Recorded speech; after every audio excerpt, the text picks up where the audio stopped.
Agora vamos falar da questão da nobre linhagem.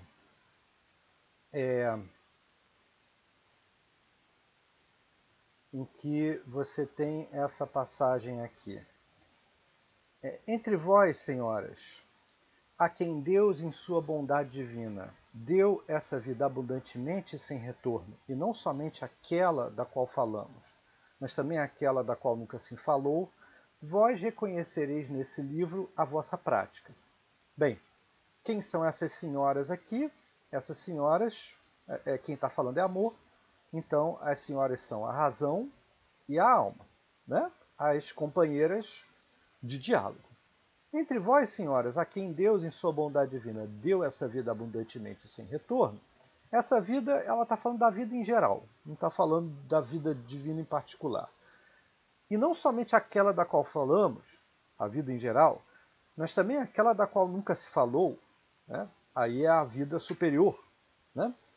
Vós reconheceis nesse livro a vossa prática.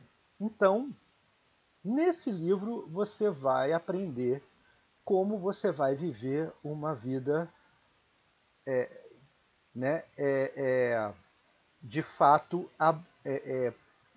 uma vida realizada. Né? É nesse livro que você vai aprender a fazer isso. Para quem puder entender, para quem tiver capacidade de fazer aquela hermenêutica, né? Tiver aquela habilidade hermenêutica e aquela disposição hermenêutica que a gente tinha falado, a gente já tinha falado antes. Né? Aí ela vai passar aqui, nesse momento aqui, ela vai passar as almas que não o são, as almas que não conseguem fazer essa interpretação.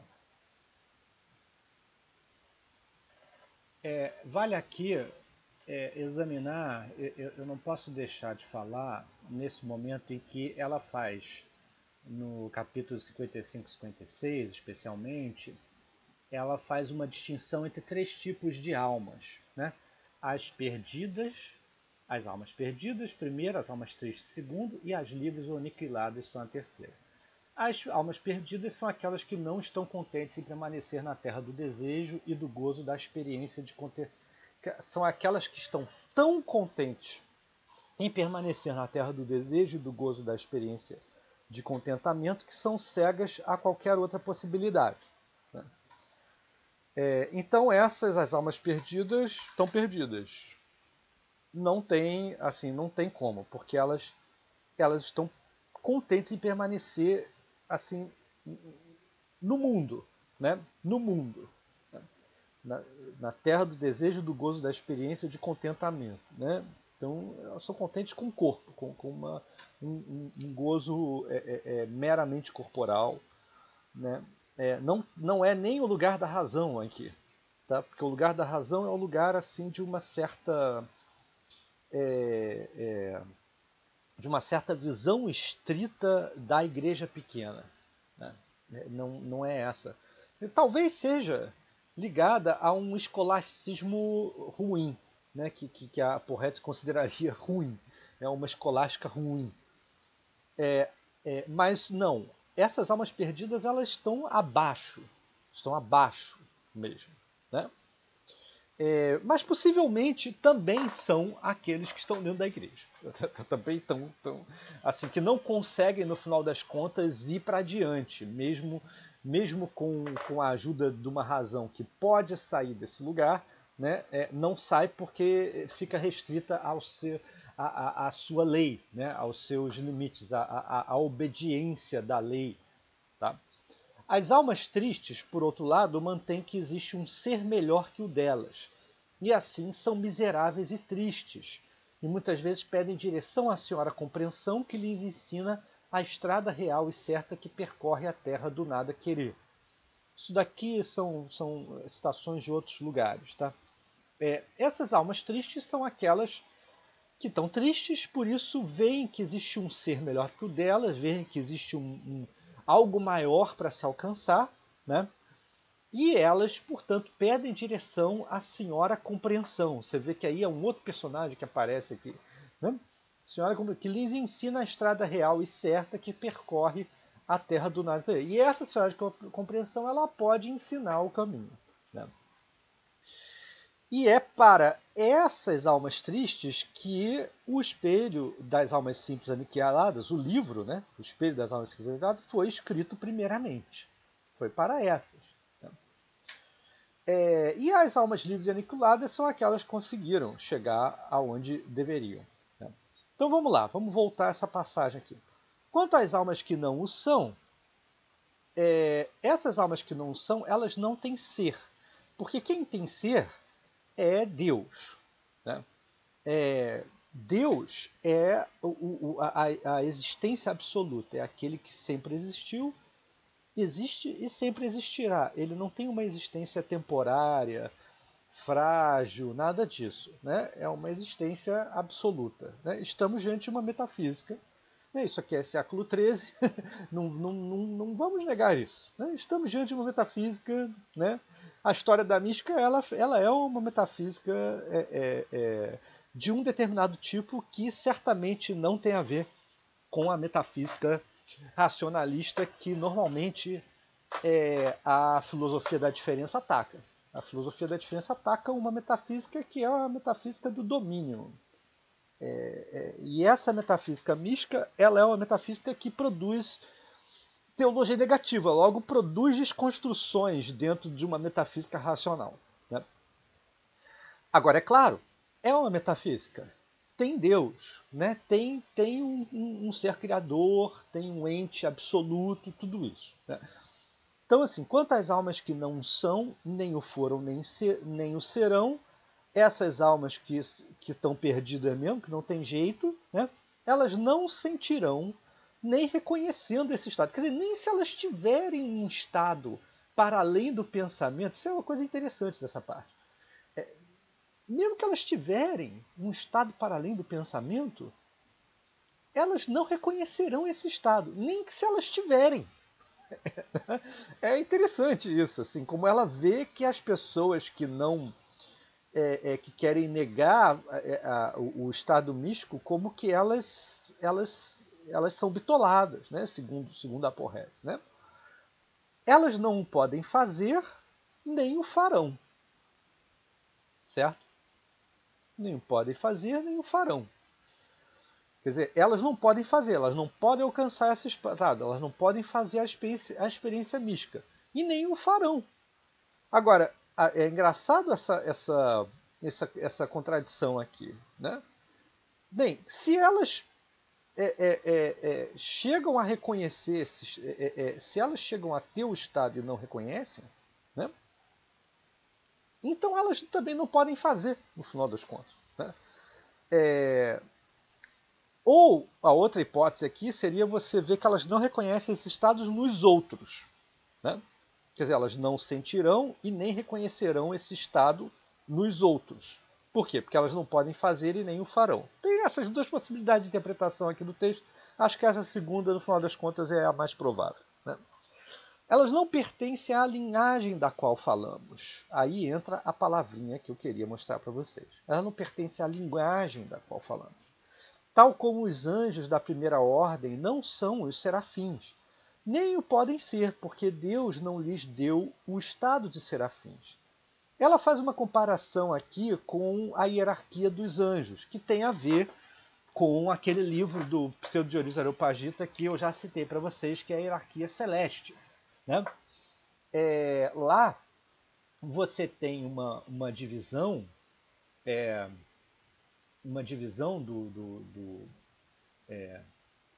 dos anjos, né? Em que você tem, no caso, por exemplo, os anjos que tomam conta das pessoas normalmente, né? Eles estão no 9º grau. Né?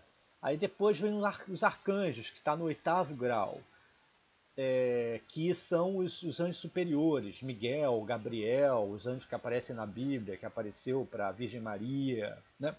Os principados, que são o 7º grau dos anjos, que cuidam dos impérios, né, dos países. Potestades, que cuidam mais de uma questão do poder da civilização em geral. Aí você tem, esse é o 6º. Aí o 5º são as virtudes, né, que cuida da retidão. né, própria do concurso das virtudes. Aí você tem o 4, que são as dominações, o terceiro, os tronos, o segundo, os querubins, e o primeiro, os serafins. Então, os serafins estão no topo da ordem angélica, certo? E aí ela faz uma comparação. Esse pessoal que não é, que não são, essas almas que não foram, não serão, não são, né? Elas são que nem assim a ordem dos anjos, assim, são que nem os anjos e os tronos, entendeu? Que estão tão distantes, estão muito distantes dos serafins. Tá?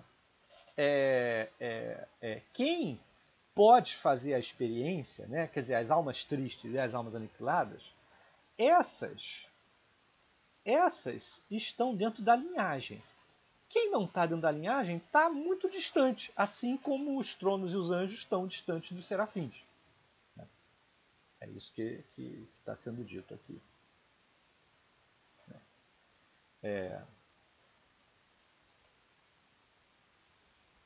O Tronos até é a terceira, né? É a terceira. Os anjos arcanjos, os principados, tal, né? Tal como os anjos da primeira ordem não são os serafins, nem o podem ser, porque Deus não lhes deu o estado de serafins. Mas as que não o são, mas que são em Deus e assim serão, porque aí ela faz uma distinção aqui, isso tudo é uma curiosa ontologia. Né? É uma curiosa ontologia. Porque ela diz, ninguém realmente é como Deus. Deus é a existência absoluta. Deus é o ser absoluto. Então, você também não é. Você, mesmo se você esteja dentro da linhagem, você também não tem o ser. Então, as que não são, não são. Mas se elas são em Deus, quer dizer, se elas fazem todo um exercício de aniquilamento de si, de negação da sua própria vontade, elas vão entrar no ser divino. Aí elas vão entrar numa certa união com Deus. Né? E assim elas o serão. Assim elas terão o ser, porque elas vão estar junto com o ser de Deus. Né? Reconhecendo esse estado, elas vão reconhecer esse estado. Você tem o fator do reconhecimento aqui que é importante. Vale a pena a gente citar um elemento sempre importante, de que a palavra reconhecimento é uma palavra de Aristóteles, na poética. Né? Ele diz em determinado momento lá que quando Ulisses reconhece o seu cão, né? Eu não sei se ele diz exatamente essa passagem, mas não importa. Ou quando as pessoas da terra natal dele, né, de Ítaca, o reconhecem, entendeu? Esse é um elemento da narrativa muito importante, da narrativa literária. É o elemento do reconhecimento. Né? E aqui, esse fator, né, da estrutura narrativa, ele está ligado à própria experiência mística. Então, isso é um elemento que eu queria assinalar, que eu acho especialmente interessante em termos de pensamento de estruturas literárias, né, estruturas narrativas dentro do texto místico, dentro dessa maneira como a mística pensa a sua ascensão anagógica. Né? Mas os que não são, os que não são em Deus e assim o serão, reconhecerão esse estado e sentirão. Né? Os outros não sentiram e não sentirão. Esses aqui reconhecerão esse seu estado e sentirão ainda mais fortemente por força da linhagem a qual pertencem e pertencerão. Né? Então, quando você entra no estado, você reconhece, né, o estado e reconhece aquilo a linhagem a qual você pertence. Aquilo que não conheceram, né, e ainda mais facilmente, por força da linhagem a qual pertence, aquilo que não conheceram e sentiram antes. Está faltando um antes aqui. Né? as pessoas sobre a quem falamos, que já são e serão, vão reconhecer. Né? Porque essas pessoas, elas estão dentro da linhagem, então elas já são e elas serão. Né? Quer dizer, elas já são, elas vão chegar ao estado.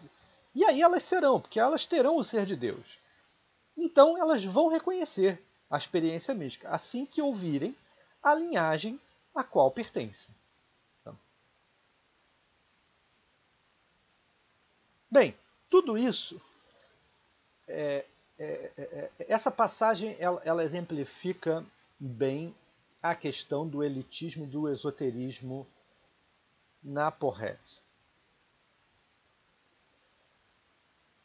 O que isso significa? Existe uma natureza esotérica e elitista no espelho que fundamenta os seus ataques ao clero, porque o clero é, é, é feito de servos da razão, né? Que são representantes dos que jamais serão capazes de perceber a mensagem que o amor ensina à alma simples. Né? Então, como eles não têm essa capacidade do reconhecimento, como a gente colocou aqui, então a Porrete ela se vê num lugar de privilégio, né? E ver as pessoas que são capazes de reconhecer o Estado, ou que pelo menos buscam esse Estado, né?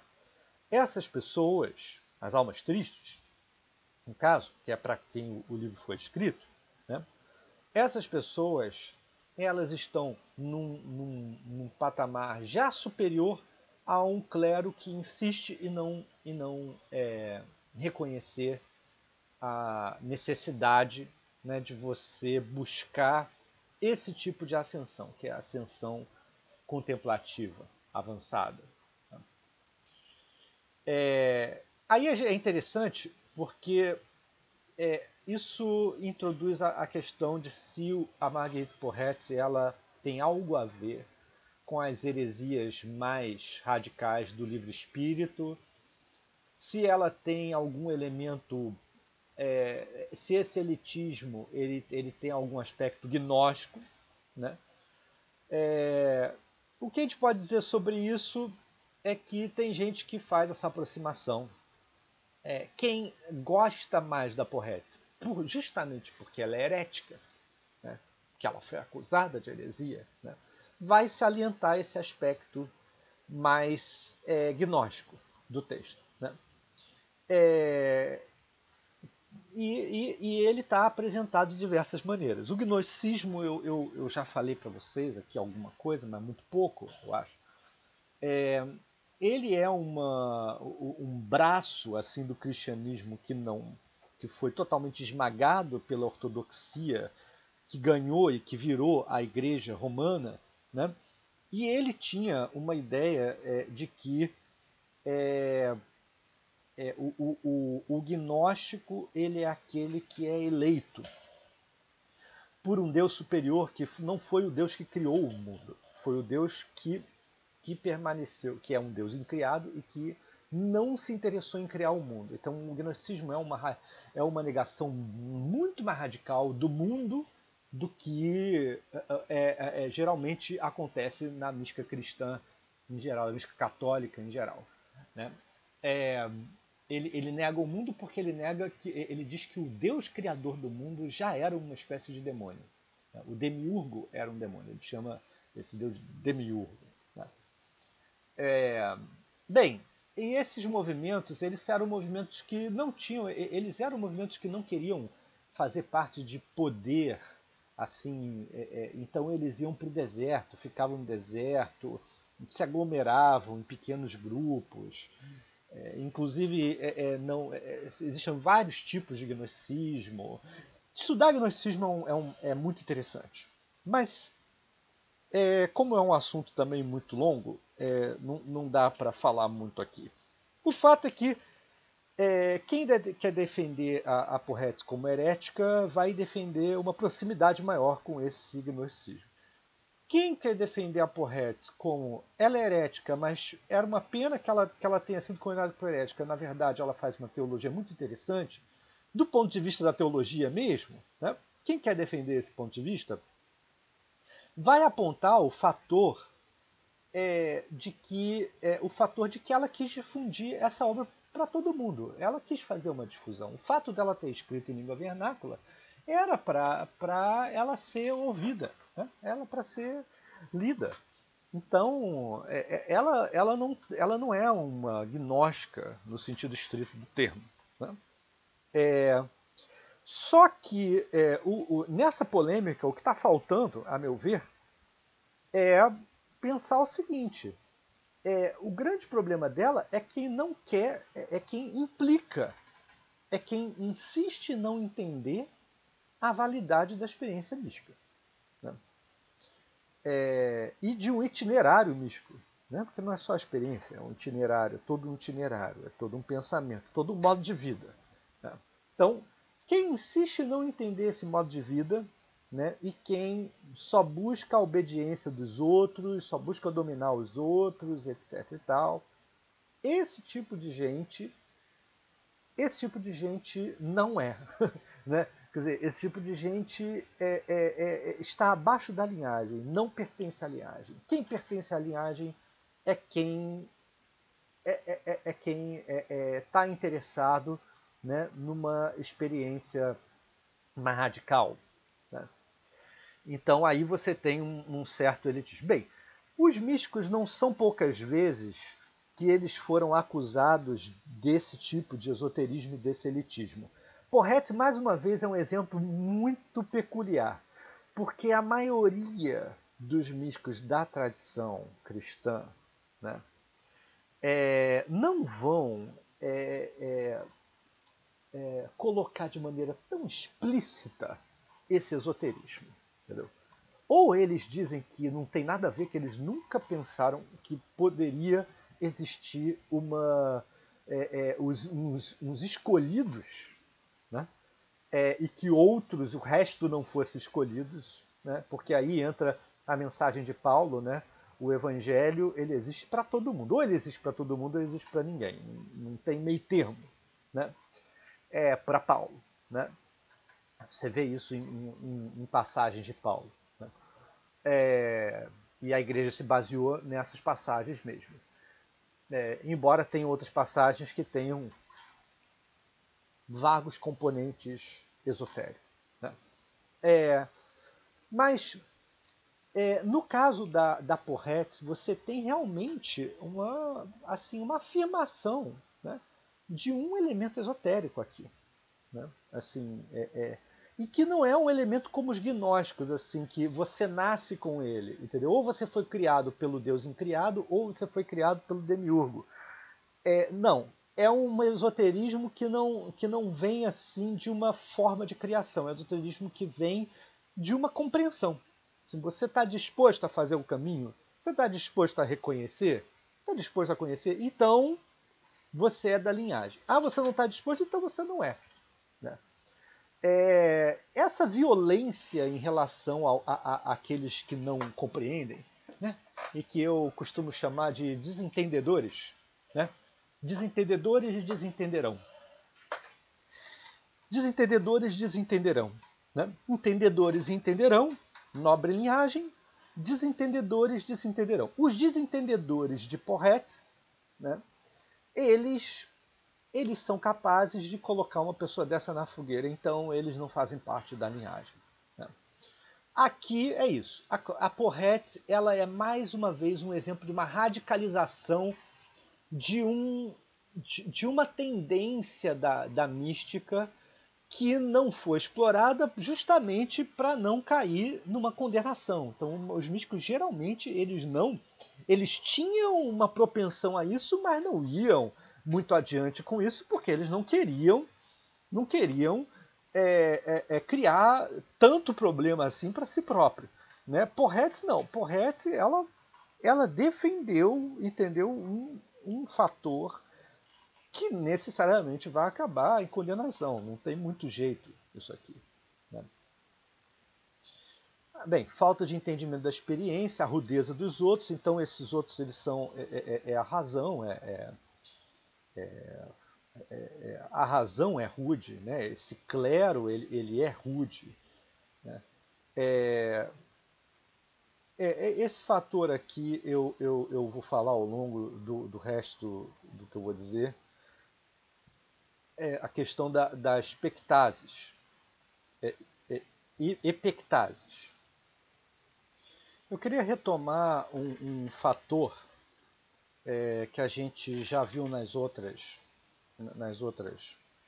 místicas, que é a assim, a gente já chegou, acho que na Matilde a gente chegou a ter uma passagem em que a gente viu um elemento meio eucarístico, mas uma espécie de uma erotização da Eucaristia, que é a posse de espírito, tá em termos de tocar, comer, beber, inebriar-se misticamente, fome insaciável, né? Bem, isso tem uma fonte bíblica que está no Eclesiastes. Eclesiastes 24, 29, né? Os que comem de mim terão ainda fome, e os que de mim bebem terão sede ainda. Quer dizer, no Eclesiastes você percebe aqui, isso daqui é um discurso de um louvor à sabedoria, e que a sabedoria ela assume o eu, assim, dentro do texto bíblico. E ela diz que ela tem um momento, inclusive, que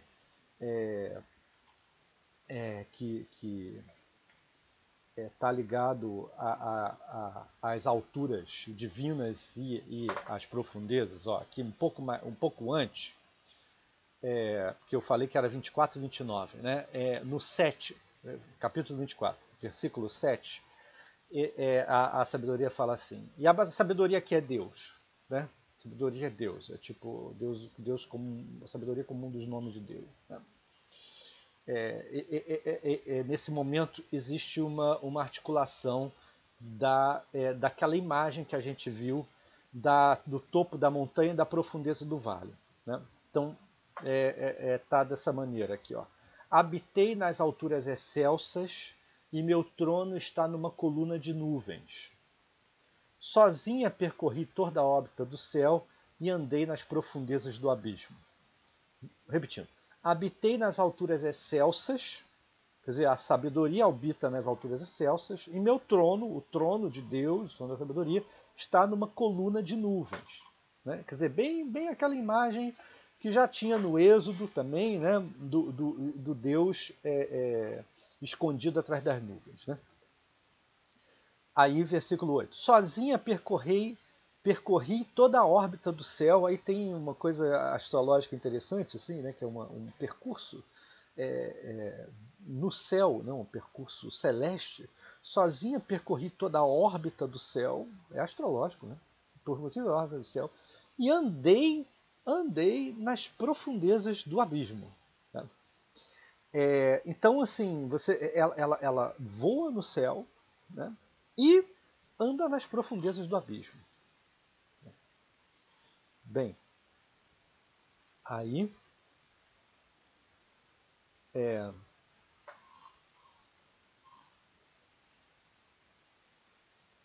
calma aí. Aí no Eclesiastes 29, aí no 29, vamos para o 29. Os que comem de mim terão ainda fome, e os que de mim bebem terão mais sede ainda. Quer dizer, ela consegue fazer esse percurso. Os que querem com ela chegar a esse tipo de, né, experiência, eles vão ter sede de Deus, né? Ter desejo de Deus. E aí é o desejo de amor, né? que eu estou colocando aqui. É um desejo específico, né? Que está inclusive no título do livro da Porrete. Né?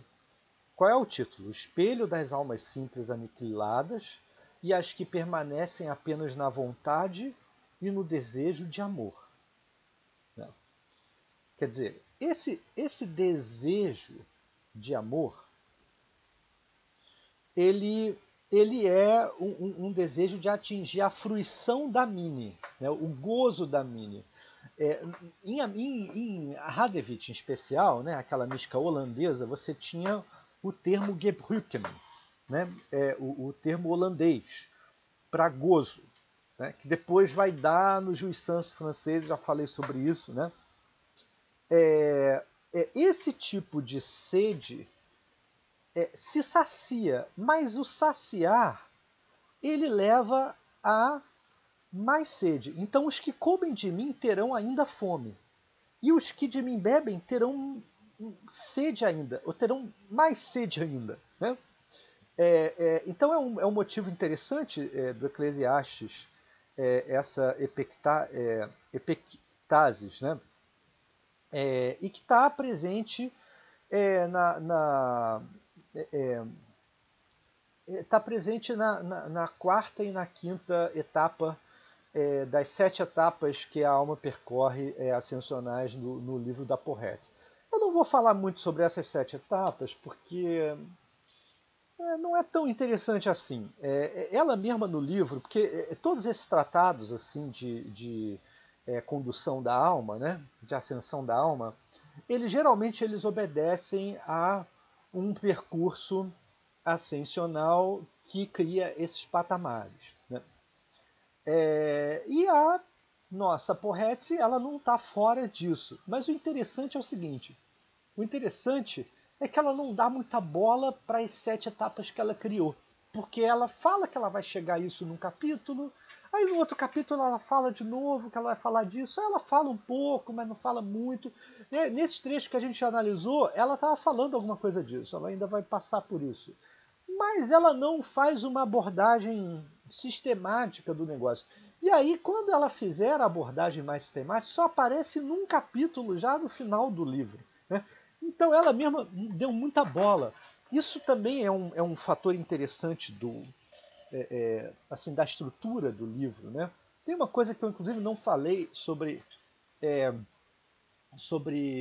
a questão do gênero, a questão da estrutura é, é, técnica, né, do livro, que é interessante porque essas místicas escritoras, né, beguinas, a Matilde e ela, a Hadewig também, mas a Matilde e ela são aquelas que escreveram o livro, né, escreveram um livro. Né. Esses livros eu já chamei eles aqui de caóticos. Né? Por que caóticos? Porque se você for comparar com os tratados mais bem comportados, assim, geralmente, né, a grande maioria é escrito por homens, né? Os nossos grandes autores mais canônicos, assim, né, da teologia, você não vai encontrar esse tipo de caos, assim, esse tipo de, entendeu? Idas e vindas, inclusive a estrutura da frase, sabe? É um texto bem mais estranho e insólito do que qualquer outro tipo de texto. Né? Já a Matilde já era bastante insólita, a Hadewig também já era bastante insólita, mas Porrete consegue ser mais ainda. McGinley ele fala uma coisa interessante. De certa maneira, ela é mais didática do que as outras duas. Didática por quê? Porque ela é mais teóloga. Então ela é mais do lugar do conceito, do pensamento, num certo sentido. Né? Então ela desenvolve ideias. Né? Embora desenvolva com uma forma totalmente literária. Diálogo, amor, razão, né? Enfim. Ao modo medieval ela faz isso. Né? Então tem literatura lá, claro. As outras, elas articulam mais imagens mesmo, imagens para falar de experiência. Né?